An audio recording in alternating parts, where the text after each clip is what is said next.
তো কি খবর বন্ধু বান্ধব, কেমন আছেন সবাই? আশা করি ভালো আছেন।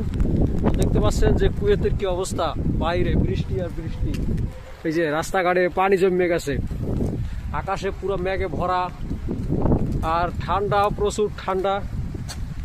তো বাইরে একদম আজকে সারাদিনই মোটামুটি বৃষ্টি পড়তে আছে, টিপ টিপ টিপ টিপ করে বৃষ্টি পড়তেই আছে, প্রচুর ঠান্ডা হাওয়াও আছে।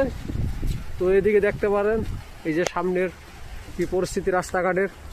আর এই জায়গায় এই যে কাজ চলতেছে একটু, এই জন্য এই জায়গায় রাস্তা খুঁড়ছে, তো ভালোই উপভোগ করতেছি আর কি। অনেক সময় বসা ছিলাম, তো ভাবলাম একটু বাইরে দেখি কি পরিস্থিতি। ভালো থাকেন সবাই।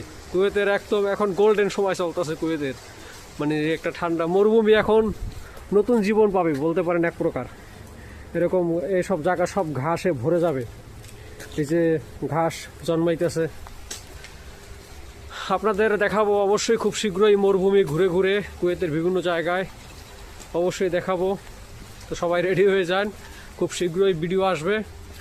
আমি খুব শীঘ্রই বেরোবো, একটু বিশেষ কারণে বেরোতে পারতেছি না, তো সে কী কারণটা সেটা আপনাদের বলবো পরের ভিডিওতে আবার। ভালো থাকেন সবাই, ধন্যবাদ।